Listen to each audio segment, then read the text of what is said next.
ये वीडियो उन लोगों के लिए है जिन्हें लगता है कि राहुल और कांग्रेस देश हित के लिए सेना और सरकार को हर वक्त सवालों के घेरे में खड़ा कर देते हैं, तो उनका ये भ्रम इस वीडियो को देखकर दूर हो जाएगा। आपने भी देखा कि किस तरह चीन के साथ जारी तनाव के बीच कांग्रेस अध्यक्ष सोनिया गांधी के बेटे राहुल गांधी अपनी हरकतों से सुरक्षा बलों का मनोबल गिराने का काम करते रहे हैं। गलवान घाटी में चीनी सैनिकों के साथ झड़प के बाद से ही राहुल गांधी सरकार और सेना पर सवाल उठाते आ रहे हैं, लेकिन असल में राहुल के लिए देश की सुरक्षा का मामला एक राजनीति से अधिक और कुछ भी नहीं है। वो इसलिए क्योंकि पिछले वर्ष सितंबर में रक्षा मामले की संसदीय समिति का गठन हुआ था। मार्च 2020 तक इसकी 11 बैठकें हुई, पर कांग्रेसी सांसद राहुल उनमें से एक भी बैठक में नहीं आए। द प्रिंट में आई खबर के अनुसार देश की सुरक्षा को लेकर कांग्रेसी नेता राहुल गांधी की गंभीरता इस बात से समझ सकते हैं कि वे डिफेंस की स्टैंडिंग काउंसिल की एक भी बैठक में शामिल नहीं हुए हैं। इसके बावजूद राहुल गांधी रोज कुछ ना कुछ ट्वीट करके जनता का मनोबल गिराने का काम बड़ी तेजी से करते रहे हैं। कांग्रेस के पूर्व अध्यक्ष राहुल गांधी की इन हरकतों पर बीजेपी अध्यक्ष जेपी नड्डा ने भी कहा है कि राहुल ने डिफेंस की स्टैंडिंग काउंसिल की एक भी बैठक में हिस्सा नहीं लिया, लेकिन दुख की बात यह है कि वह लगातार देश का मनोबल गिरा रहे हैं और हमारी सुरक्षा बलों की वीरता पर सवाल उठा रहे हैं। राहुल वो सब कर रहे हैं जो विपक्ष के किसी भी जिम्मेदार नेता को नहीं करनी चाहिए।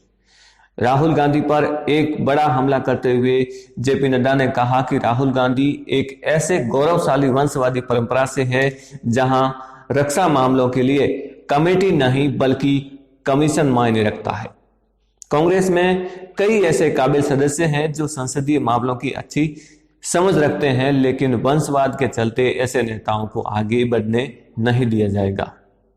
वास्तव में यह बहुत दुखद है। तो दूसरी ओर राहुल गांधी जैसे दुश्मन प्रस्त लोगों को आज निराशा तो बहुत होगी, क्योंकि हिंदुस्तान के कड़े रुख को देखकर चीन के तेवर ठंडे पड़ गए हैं।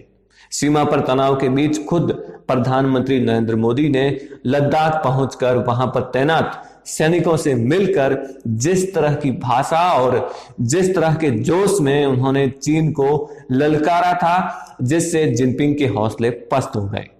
चीन ने सोचा था कि वो भारत को डरा देगा और गलवान घाटी में जम जाएगा, लेकिन उसका ये दांव उल्टा पड़ गया।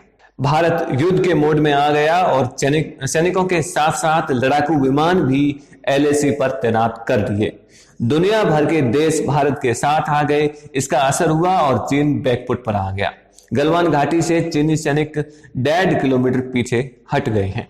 साफ है कि भारत ने जिस तरह से शक्ति दिखाई, उससे चीन को पीछे हटने के लिए मजबूर होना पड़ा है।